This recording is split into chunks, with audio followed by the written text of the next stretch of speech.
Hey peeps, this is Ferny, your resident psychic medium and spiritual teacher, and this is Ferny Unfiltered, where we dive into topics that enlighten, inform, and entertain the soul. On today's episode, we are discussing the top 5 tips you can use to develop your own psychic ability. So stick around because you're not going to want to miss this one.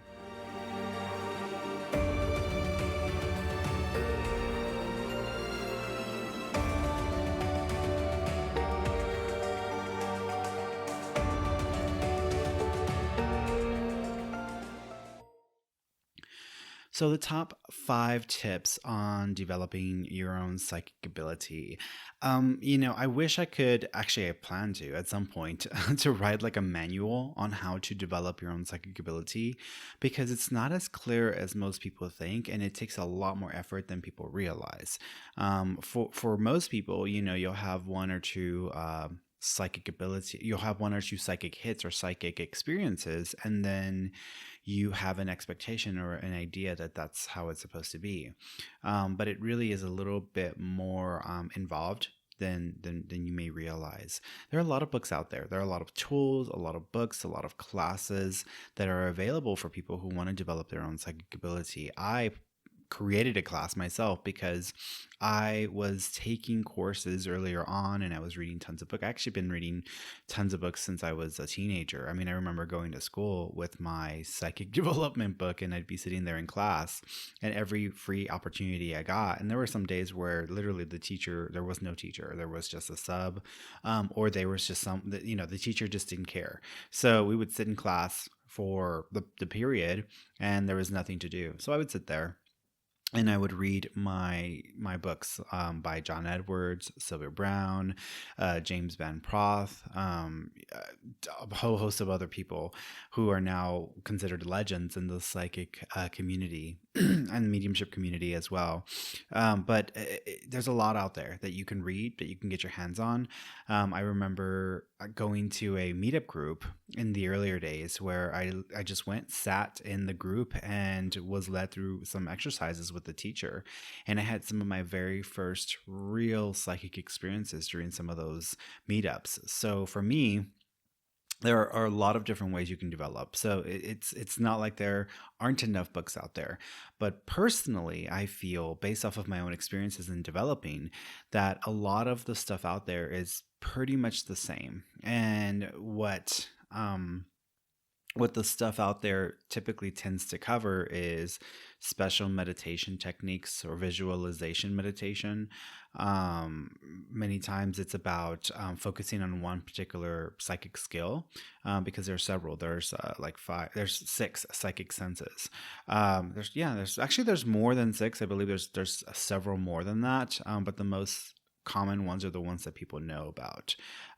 So it just depends on which one you're more developed in or more stronger in, I guess, per se, because everybody has a preference. I was a natural empath. I just naturally sensed emotion and connected with people on that level. Most people, they tend to lean more towards the clairvoyant ability where you kind of see things with your own psychic eye or your mental eye. There's clairaudience, clairsentience, which is the empath part of it. Gustance, which is like using the sense of taste in your mouth or tongue. And there's a couple of others. So there's a few, and it just depends on what you're strongest in. But I honestly don't really believe in focusing on just one because I think everyone can develop all of their psychic skills. And I think if you're strong in one area, by all means, that should be the starting point. But if you start to focus on a strategy, you can develop all of your skills and you can get pretty competent in every one of them. You might be a rock star in one, but you can be pretty equally matched in every single area of your psychic abilities. So for me, empathy was my starting point. And then once I began to understand psychic phenomena and my ability, then I started to kind of focus more on clairvoyance. And clairvoyance, I think, is the most popular one because most people want to see something. They want to experience some visual visual form of psychic ability. And I think that's because most of us want to see something. Like we want to see something and know that it's real because we base everything off of our physical senses. So if I see it, then it's real. And I think that's why clairvoyance is the most popular, because people are expecting or anticipate seeing something that's going to validate or prove to them that what they're sensing is a real thing, that there's something behind it. A lot of people who get into developing their psychic abilities, it's more of a idea that there's a magic pill. I had lots of people reach out to me, email me, message me, etc., asking about what one thing they can do, or that they had this psychic experience, and they get too caught up in that one experience, or they have this expectation that there's a magic psychic pill they can take that is going to make them exceptional at using their abilities, is going to make them proficient at being psychic, and so they can be psychic about everything and everyone. And that's so not realistic at all. I mean, I have been developing and I've been refining and using my psychic abilities and skills for many years now. And although I have come a long way from when I first started, it's not like I'm psychic every moment of every day. I think my brain would blow up if that were the case. When I'm working, I'm on and I'm intentional and I'm sensing. When I'm not working, I'm not sensing very much. I'm pretty shut down, because it's overwhelming. It can be really intense. There's a lot of information that is going through your mind. There's a lot of information that you're processing, a lot of data that isn't always going to make sense. And I really don't want to spend 24 hours a day, 7 days a week trying to process and understand everything that is going through my mind. That's a lot of work. I have a designated time and a designated place where I'm psychic. Now, I will have psychic hits or moments where I automatically switch back on, and it's usually because I've become intentional in wanting to understand like what's going on behind the scenes, or what's going on behind the situation that I'm encountering. Sometimes that happens a lot when we're watching movies, when we're watching TV, and there's a mystery going on. My psychic ability switches on, and then I start to sense details about different parts of the storyline and things that may come up that don't end up, that aren't being obvious. And my partner's usually like, how did you know that? Or how did you, it's so funny even here to this day, because he's such a skeptic sometimes. When I'm seeing something or I'm sensing something and I tell him, he's like, how did you know that? I'm like, hello, like, I do this really, right? So sometimes, it's funny that people are still surprised when I sense something or get a piece of information that I just couldn't have known. And they're like, how? It's like, well, I'm not just walking around telling everybody that I'm psychic and doing a living with this all these years for just the hell of it. Like, I do have the ability to sense more deeply because I've been spending quite a bit of my life focusing on developing it. So there isn't like a magic psychic pill. There are moments in someone's life where you can start to exhibit and have more psychic experiences. If you ever watched like some of the old unsolved mystery episodes and some of the older shows as well about psychic ability, and there was this one that I used to love watching, and they don't have it anymore, but it was in the 90s. It was called Sightings. I believe at one point the Sci-Fi Channel was carrying it, but it was on regular television, and I used to love that show. Love Sightings, because it really just got you caught up in a mystery or some sort of supernatural experience. And so there were always stories about psychics who were not psychics. They were just regular people like yourself and like you and me, who all of a sudden had this profound experience that changed their lives, and after that they were suddenly psychic. There was one woman, forgot her name, but she's a well-known psychic detective, and she was washing dishes, and then the lightning hit the power lines or her home or the pipes or whatever, and she received a shock. And once she recovered from her electric shock, she started having psychic experiences. I was reading a book a few days ago about this woman who here in New Mexico, who had been suffering from what she believed were alien abduction experiences, regardless of whether you believe in that or not. But it was such a shocking experience for her. Her first time, it when it happened the first time for her. And then after that, she started having psychic experiences, and she didn't know how she didn't understand that. I totally get that, because the moment that you have some sort of experience in your life that just completely shatters your boundaries of what's real and what's not, is the moment that your guard is like brought down. In other words, we all have this mindset. We all have these filters in our lives for what is real and what isn't, for what is make believe and what isn't, etc. So when we have an experience that is so beyond normal or ordinary for us, it automatically begins to bring down that barrier of reality.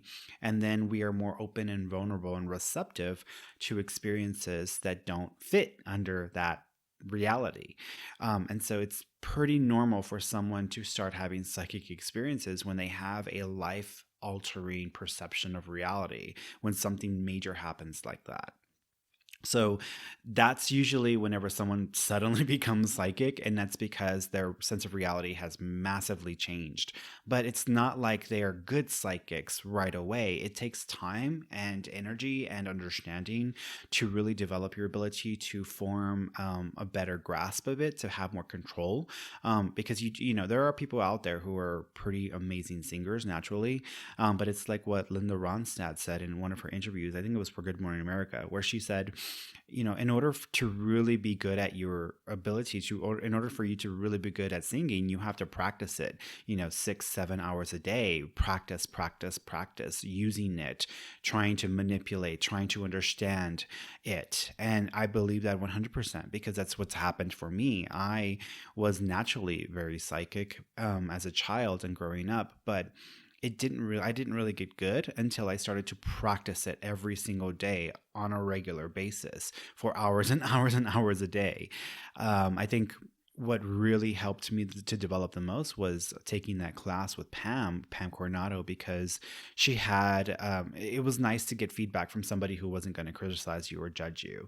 It was a safe space to sense something from a very non-emotional place and just kind of look at it as a piece of information and data, and then try to figure out what you're picking up on, what you're sensing. I think that was one of the best years of my psychic career, is just taking that course, because it helped me to practice every single week. I had assignments that I had to practice sensing, and then I would get feedback each week. So it was nice, and I really appreciated that. I appreciated it so much, I decided to do one for my own audience, and I created a regular weekly class on Facebook that I was teaching, and we were practicing exercises. We were doing the exercises every single week. So I think it really helped me understand my ability, how I sense things, and what my potential was. So I think most people have unrealistic expectations because of the movie industry, because of watching TV, because of our sense of what it should look like or what it will be like. I remember when The Sixth Sense came out, I was expecting to see spirits walking around with their heads smashed in. I was expecting to, have cabinet doors open up. I was expecting to have all these weird situations happen, and I didn't have any of that. I don't see spirits walking around with their heads bashed in or with holes in their hearts or chests or anything like that. I don't experience that. For me, it's more of a mental process. Now, I do know some people do experience that, and it typically tends to happen with people with like kids or children who are a little more open or receptive, whose sense of reality is skewed by kids programs and shows and Marvel comics and the movies, etc. So their sense of reality is very different, and that makes them a little more open and more receptive to having full-blown apparition situations happening. But it's to continue to have that consistent type of psychic ability is unrealistic, because as adults we start to become more conditioned by the society around us, by culture, by TV, again, by movies and etc., as far as what's real and what's not, what is acceptable reality, what is not acceptable reality. And I think Hollywood has really now made psychic ability and has kind of glorified it or changed it into a superhuman ability or superhuman power. And it's not a superhuman power. It's a natural ability we all have. I'm always telling everybody that we are all psychic. We all have that ability. to connect and to sense things beyond our normal physical senses. And it's sad that people have this weird idea that it's a superhuman ability. So they're expecting superhuman experiences, and it's not like that at all. There's also a big difference, I think, between what is consistent psychic sensing and shock value ability.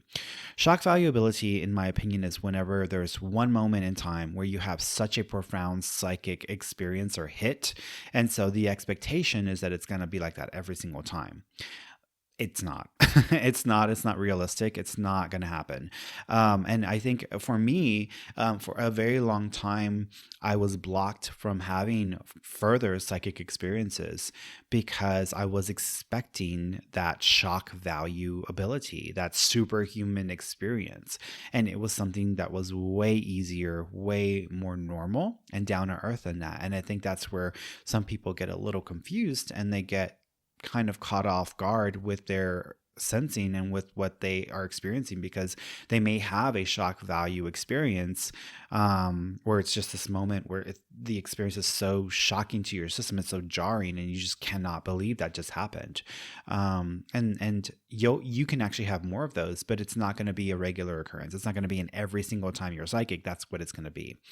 Consistent psychic sensing is more subtle. It's more ongoing, and it's there constantly, and it's more about understanding the information through the different senses that you have, the different psychic senses that you have.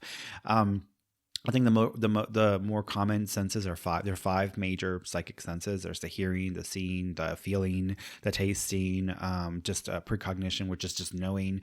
I think there's the sixth one that most people don't really know about, which is more of a channeling type ability, where it's more you kind of embodying the experience or the moment or the sensitivity of the energy that you're picking up on, whether it's like a moment in time that has been captured from psychically in energy, and you're tuning into that and kind of embodying that and channeling that through.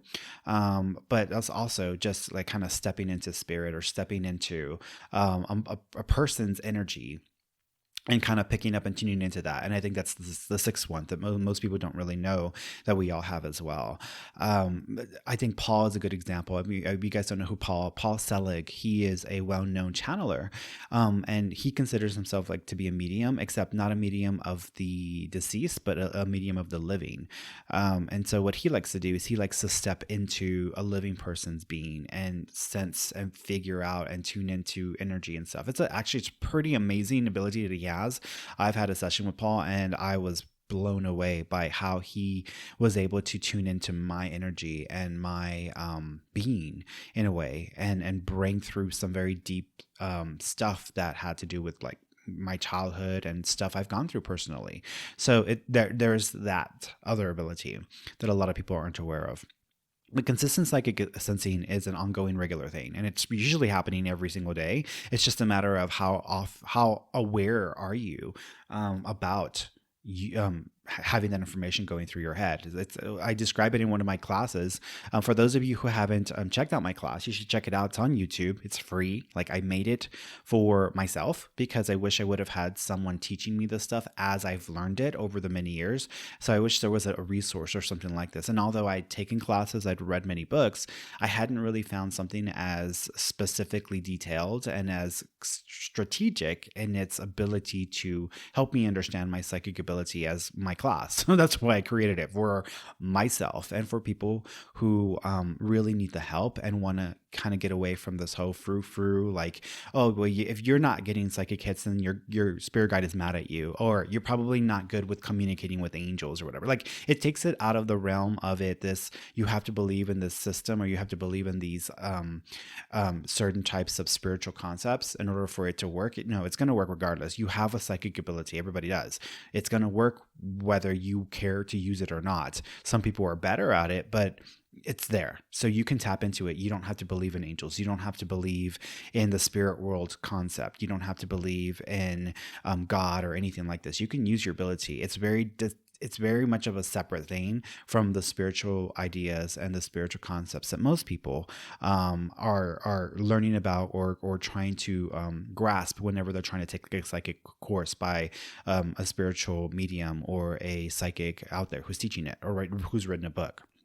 So there's a difference between consistent psychic sensing and shock value. And I'm going to tell you what my top tips are for trying to develop your ability. And it's not going to be, I know people are like, I'm looking for that one thing that's going to say that I'm looking for that one switch that once I turn that switch on, my ability is going to work and it's going to work perfectly every single time. And if you're looking for that, you might as well just turn this off now, because I'm going to give you real practical tips that are going to require you to put some work and effort into it. And if you're not willing to put work or effort into having and using your psychic ability, then this is a waste of your time, because you're not going to get from me what you're wanting. So you might as well turn this off right now.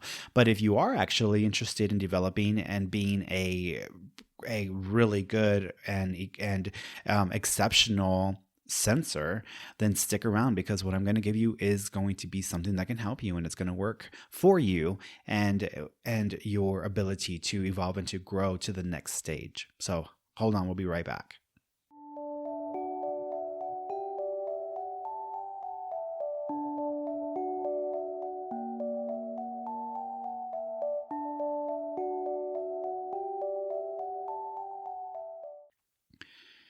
So tip number one that I have seen over and over and over again, that this tends to be the number one thing that helps people start to develop or even just become aware of their own ability, is just mentally being open and intentional with wanting to be psychic. Most people who become psychic or who start to develop psychically, this tends to happen accidentally or incidentally.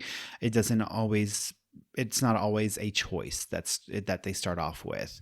For me, I think what really got me opening to this was, even though I had some psychic experiences as a child, I hadn't really remembered any of that. And my family will tell you, my cousin who used to babysit me, she's like, you used to just sit and talk to this imaginary man and just by yourself, and you used to talk for hours and hours and hours. And we just thought he was your imaginary friend. I don't remember any of that. I didn't even find out about that until later on when I started to develop and be more proficient at being psychic. And then people were telling me, yeah, you used to talk to imaginary friend. I'm like, why did no one ever tell me this? This is something I would love to hear. Or that we had some psychics in our family, in the female line of the family. I'm like, how am I just hearing about this? And I've been doing this work for years now. So it's pretty incredible when I hear stuff like that. But being psychically open and being intentional is an important part of developing your psychic ability. For me, my first real eye-opening experience, and what jarred me open, what's like split my heart and my mind open to possibility, was my kitchen experience. And I mentioned this in one of my earlier podcasts about how I had these weird precognitive thoughts and feelings about a kitchen fire. And so I spent an entire week coming up with a plan of action on how to deal with a kitchen fire if there was one, because this was just a thought in my mind. This was a question that I had randomly popped into my head one day. And then 1 week later, sure enough, there was a kitchen fire exactly as I had seen it the week prior. And I was able to essentially save my own life because I had foreknowing of what was to come, and I had practiced a strategy for how to survive and how to deal with a fire if there was one. So that saved my life, and that was one of the most eye-opening and profound life-changing experiences of my life. But it opened me up in a way that I had never been open before. And it all started, I guess, with me watching like an episode of Star Trek Voyager, where there was a character in the series who had this special telepathic and psychic abilities. And I was like, wow, that is so cool. Like, I wonder if we have that potential. And just asking the question, just me being open to the idea, is what led to the kitchen experience. And then that opened me further. So I think having an open mind and realizing that we all have this ability, it isn't just unique to one person, is important. Because once you start to believe that this is possible, that you sensing things and not having, foreknowledge or being able to tune into something and get some pretty good detail, once you realize that is possible, and it's not just a fantasy, it's not just a cheap trick from Hollywood or a sci-fi movie, then what happens at that point is you are, by law of attraction, you're essentially opening yourself up. You're opening that door in your life to more psychic experiences, to more things that may happen that may line up with what you're intending, what you believe. So having that first moment where you just consciously understand that there's more, is going to be a huge door opener for you. But just also experiencing it or witnessing it with other people can also help you become more psychic as well. My partner has become more psychic, I believe, and because of just seeing and witnessing me doing what I do. So once we got together and he started to see and witness my abilities, he started to exhibit more psychic abilities, and he started having more psychic dreams. And I believe that that's because I was proof for him. I was validation for him that you can do this and anybody can do this. And it's not just a cheap parlor trick. It's not just a magical sci-fi movie. So when you see something and experience it in that way, it really opens you up to more. So having that is important. I know people who have just watched like movies or cartoons or whatever, and they believe it's possible, start having more psychic abilities. It's the norm. So that's, I think, the tip number one is start to be open to the fact that it's real, that it exists, and that people are psychic, and that you can be psychic too. And just having that belief is going to open you up.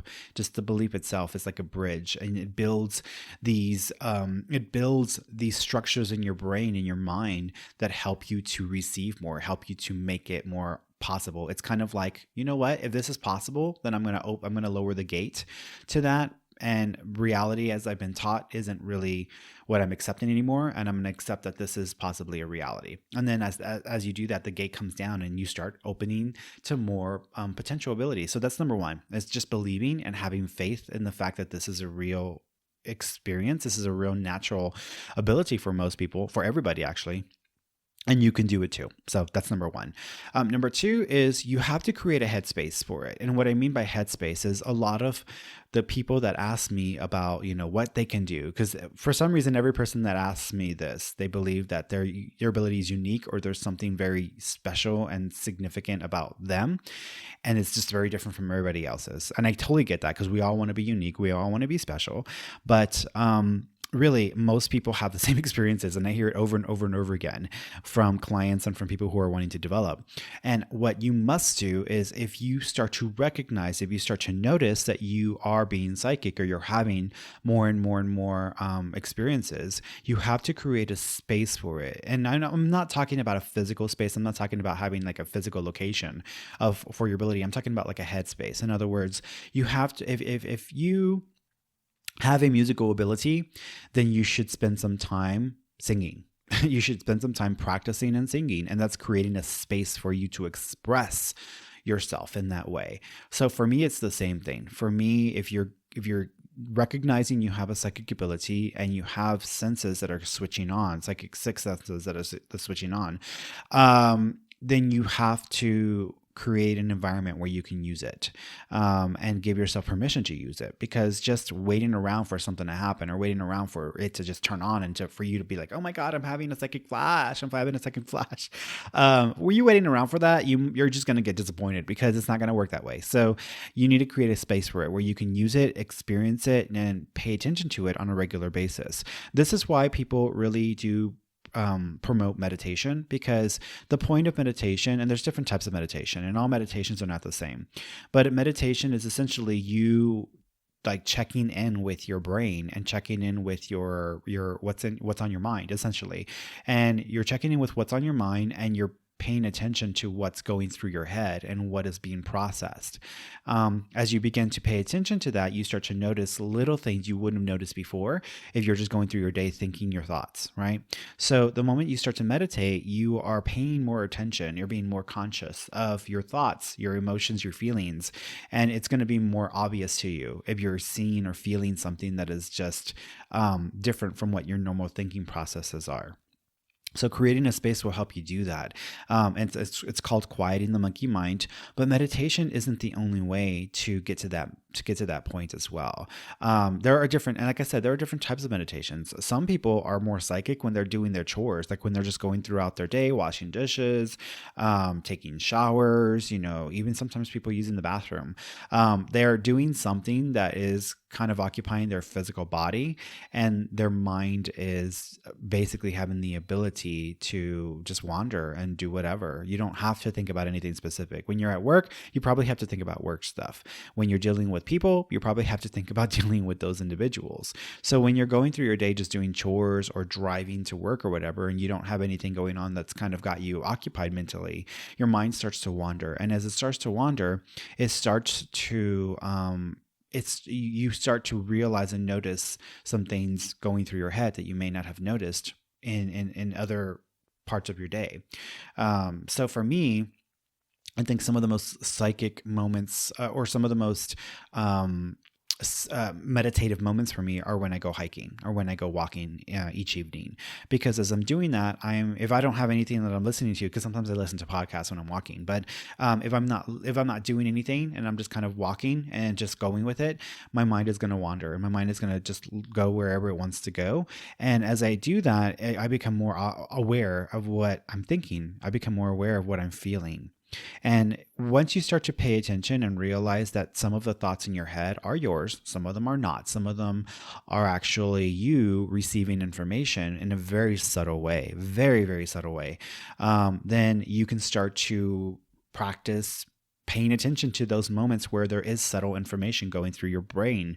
And that's what that's about, is creating a headspace for sensing. So meditation is a good way to do it. Chores, doing that as well. Walking for me, yoga for some people. Some people, I think sketching or drawing is another way to occupy themselves, and they allow their minds to wander. So it changes from person to person and what's going to work for you. But that's what I would suggest is tip number 2, is you got to create a space for it so you can start to experience it and utilize it and practice it on a regular basis. So I'm going to get to tip number 3 when we come back.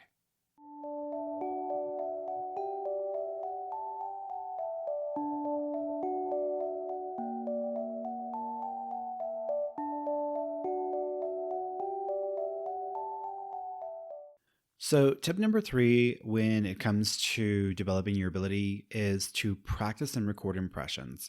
And it's important. I think this is super important because you need to have a way to go back and see what you're sensing, to understand what you're sensing.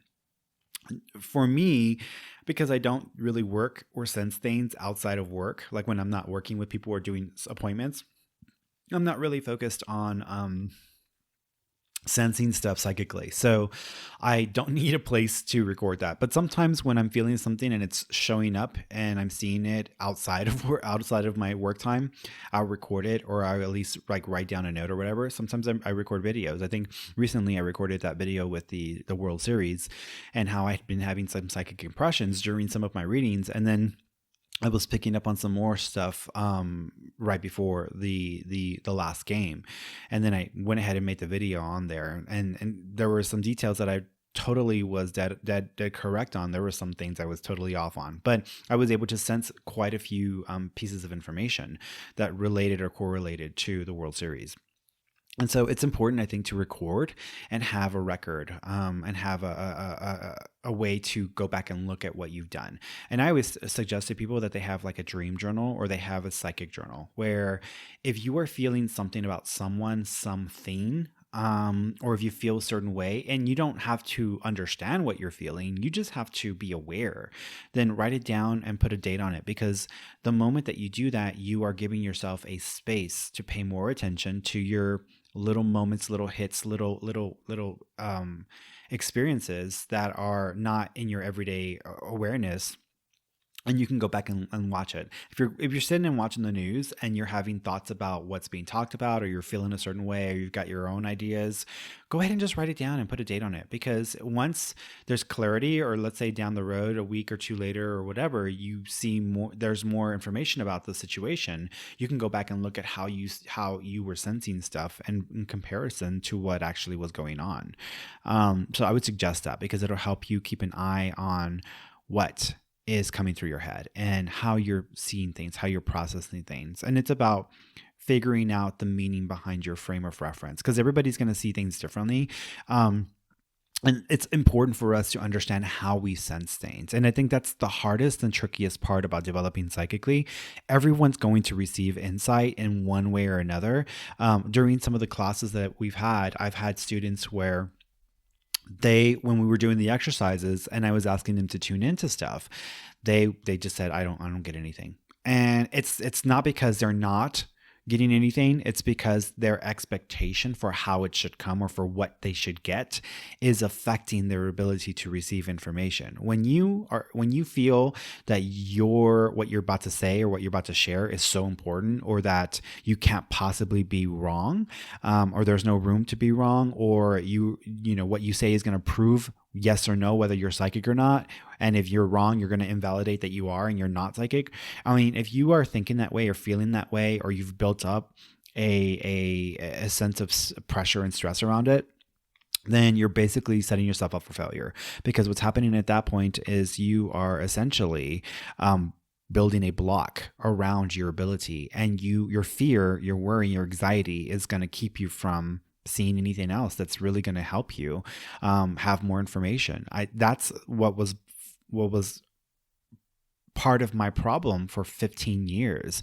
When I was a teenager, I used to be a reader, and I would read for people, and I did a lot of readings for different people. But I had some really bad experiences with some of the people that I read for, and they didn't appreciate what I had to share, and they bashed me, and it really tore me down, and it did a number on my self-esteem and confidence. And I got so upset over that I said, oh, fine, I don't want to do this anymore. People are going to be this way to me. And it's not like a majority of the people I was reading were like that. It was just 2 people out of many, many people who were that way to me. But I was younger. I didn't have a backbone. I didn't have a sense of value and worth for myself. So it was easier to kind of be affected by that. But I had the experience, and I just decided, I don't want to do this anymore. I don't want to do this. This isn't, this is how it's going to be with people. I don't want to do it anymore. And just the idea of that shut my ability down. And it took 15 years of me understanding why, because I thought God took this away from me. God took my ability away, and I lost it. I can't sense anything anymore. I can't feel anything anymore.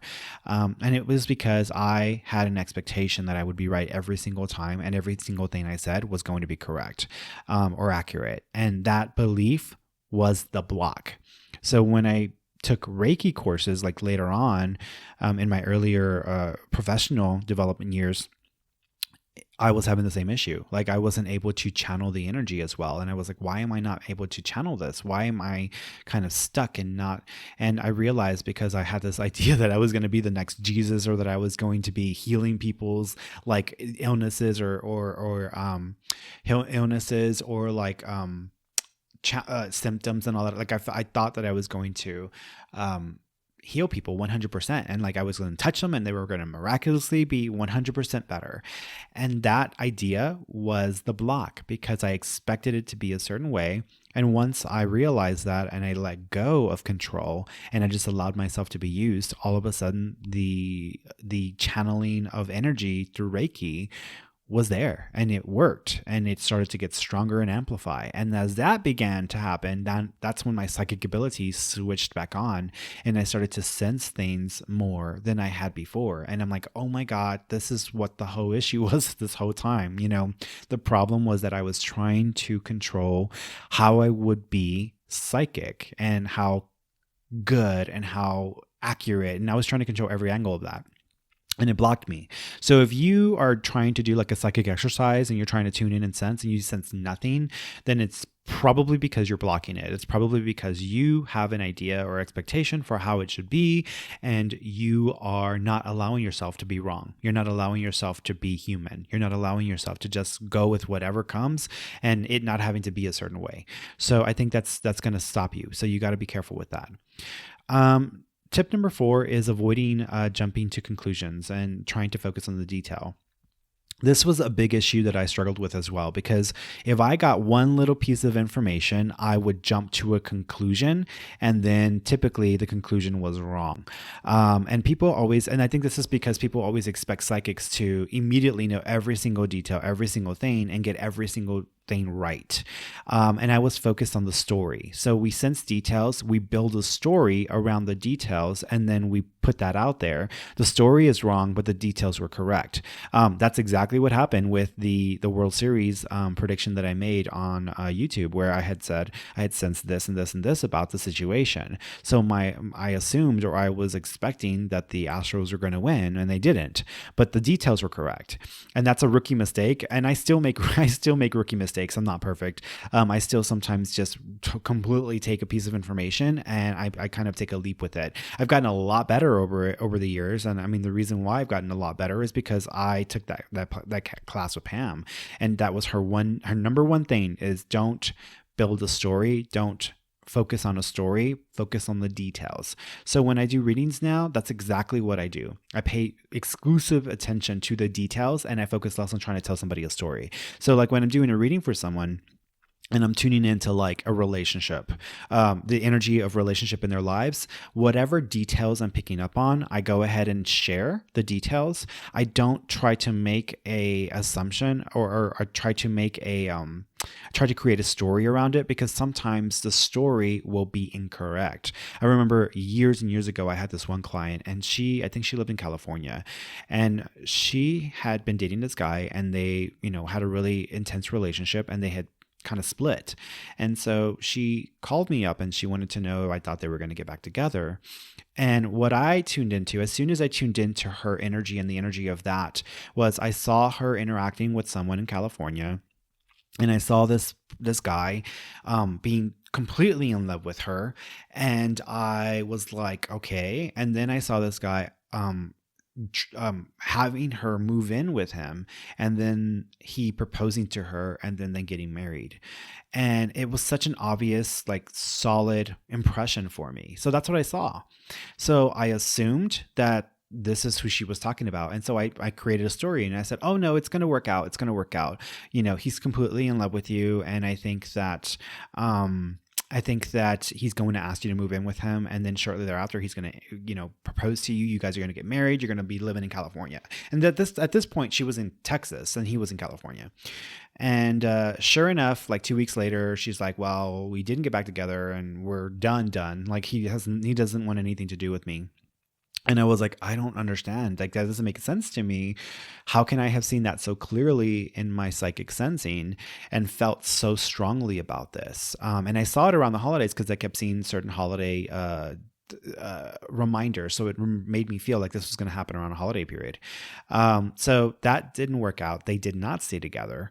But then 2 months later, right around November, she met a new guy, also from California, and he fell like head over heels in love with her and asked her to move in with him. So she moved and relocated to California, and like a couple of months after that, he proposed to her and they got married, and that happened. So I automatically assumed it was the person that she was talking about because I had seen those details. So I created a story around it was going to be this guy. It turned out it wasn't this guy. It was someone else. So had I just stuck to the details and said, I'm not sure, but this is how I feel and this is what I'm seeing, So I'm assuming it's this guy. If it's not, then it might be somebody else. But I should have stuck to the details and less to creating a story around this person she was dating and wanting the answers around. So now, like whenever I'm doing a reading, whenever I see something like that, and the relationship dynamic does not match up to what I'm seeing, I usually tell someone, like, because I learned that from those experiences. I learned that I said, I don't know, but here's what I'm seeing. I feel like once you get to February, something's changed or something's different, because I'm seeing a lot of love around you at that time. And I feel like something's going to move very quickly. So one or two things is going to happen. Either the person you're with right now, who you're asking about, is going to do a 180-degree turn in their mentality and in their approach in this relationship. And this is going to become what I'm describing, or someone new is popping into the picture. Because you don't always know who it's going to be. And that has happened sometimes, where someone does a complete 180 and they're in a very different mind space, and they are approaching it differently. So I try to focus more on the details. And I think that's what I learned from taking that class with Pam, because she was exclusively on like focus on details, focus on details, focus on details. So I think that's the number one thing I've taken away from psychic ability is don't make a story up in your head. Don't try to spin things in a way that don't make sense, that makes sense for you, because they don't have to make sense. You don't, if you're looking at a puzzle and you got like 5 pieces and it's like 1,000-piece puzzle, you might not be able to figure out what the puzzle is supposed to be, but you can describe the little details. You can describe, oh, look, there's a little puzzle piece here and it's got a dog in it. So I believe there's a dog in the picture. And look over here, there's a flag in the picture of the American flag. So I believe that there's a flag in the picture. So this might be a place or might be a location that has a dog, that has a flag. So it's more about focusing on the pieces of the puzzle and not trying to bring the puzzle together so that you can kind of tell a story. The more you focus on the details, then you can expand on what you think or what you feel. And it's usually going to be more accurate than if you're trying to just like take 3 or 4 pieces and then you create a story. Oh yeah, well, this dog, the dog went to the store and it saw a flag on the shelf and it grabbed the flag on the shelf, and now it's running down the street with this flag and people are chasing the dog. Like, that's a story. When you look at the actual puzzle, it's just like, the 4th of July and everybody's outside, the dog's outside, playing with kids, and the flag's on the pole. It's a completely different thing from what you think.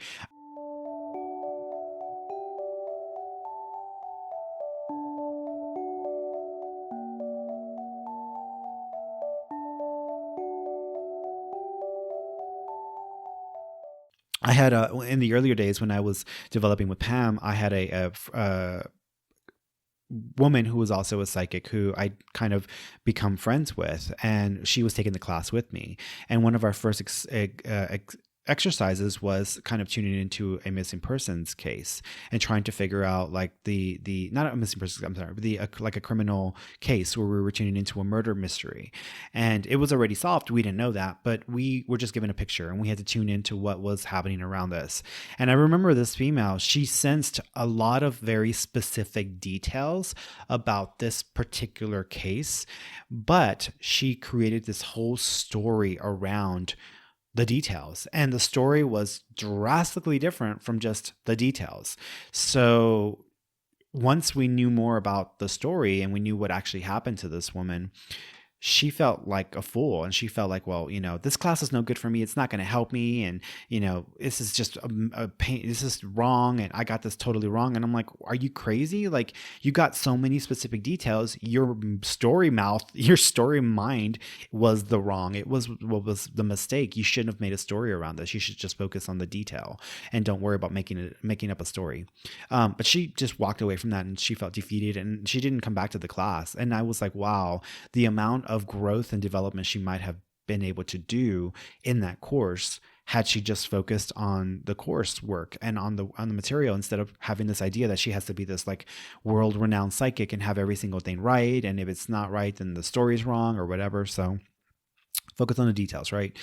Number 5, and I think this is the most interesting tip for developing your psychic ability, is that not all of your experiences in the beginning are going to be happy or fun. I've had some psychic experiences where they were just traumatizing. My first few experiences were absolutely horrifying and traumatizing. I was having dreams of babies being microwaved, and by their father who wanted to silence them because they were crying so much. I mean, these are like horrific dreams that I was having. But and many times, sometimes when we see things and we think we were supposed to do something and we're supposed to make a change or go out there and do something. Not necessarily.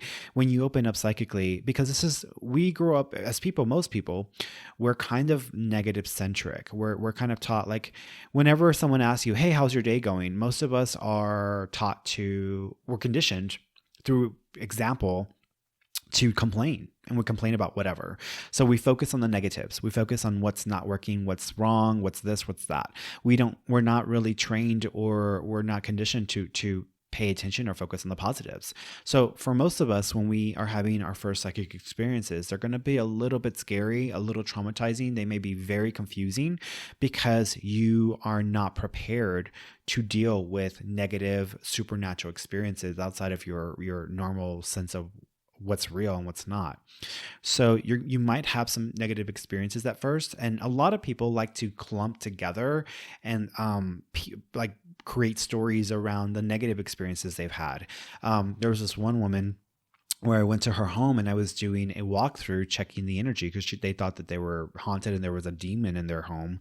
When I walked through, I kept picking up on places around the house that had a lot of intense emotional energy. Some of it was around the kitchen sink and kitchen stove. Some of it was in the bedroom. Some of it was on a spot near in the living room.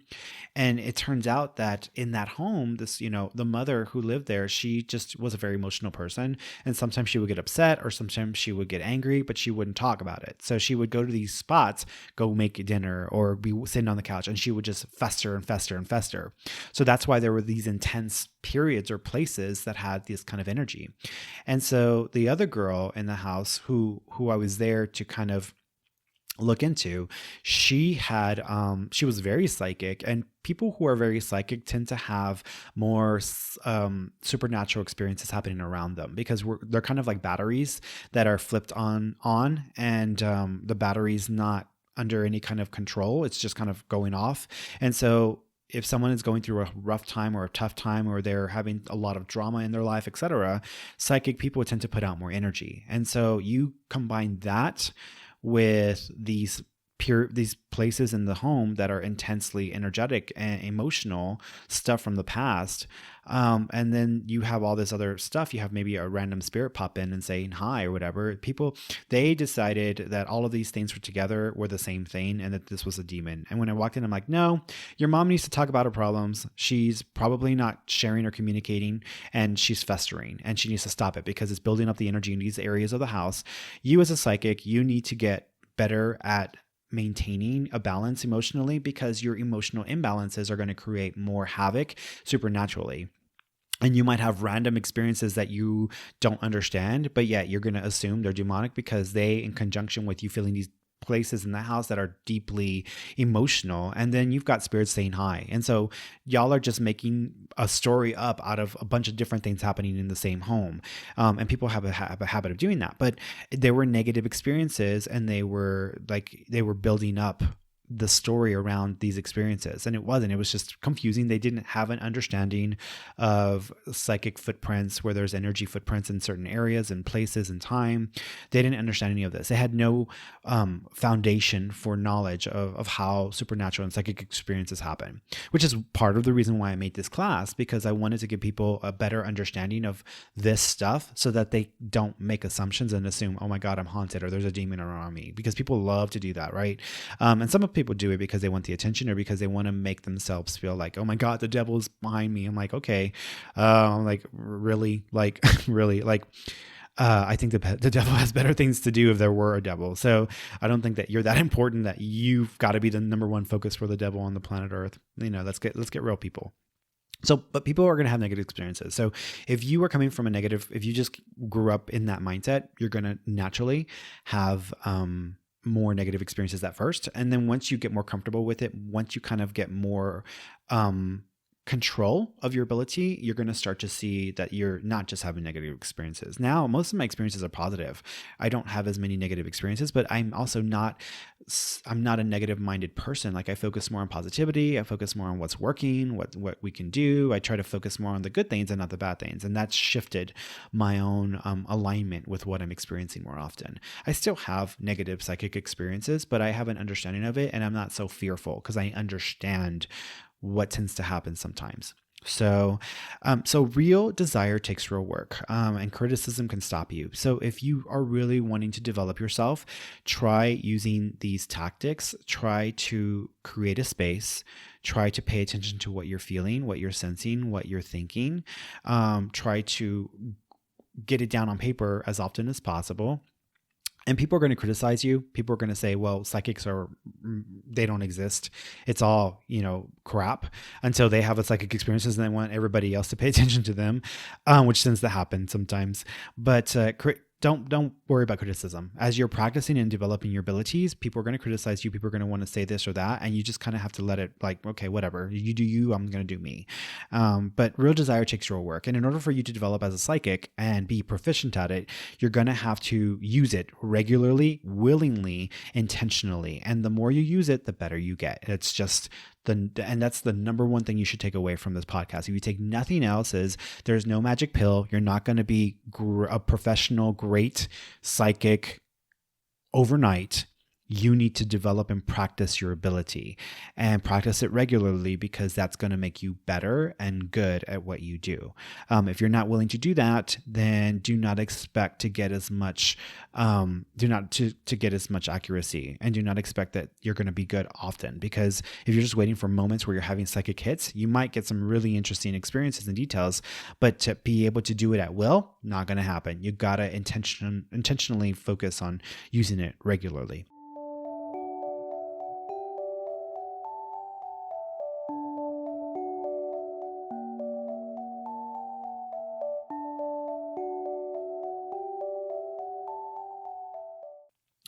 Thanks everyone for energetically tuning in. If you enjoyed this episode and want to hear more, then like, share, and review my show on your podcast listening platform. You can also follow me on Facebook, Instagram, and check out my website at www.fernandomarron.com. That's FERNANDOMARRON.com. And you can find more additional content, updates, articles, and more. Thanks so much, guys, and I will see you next time. I hope you guys have a namaste.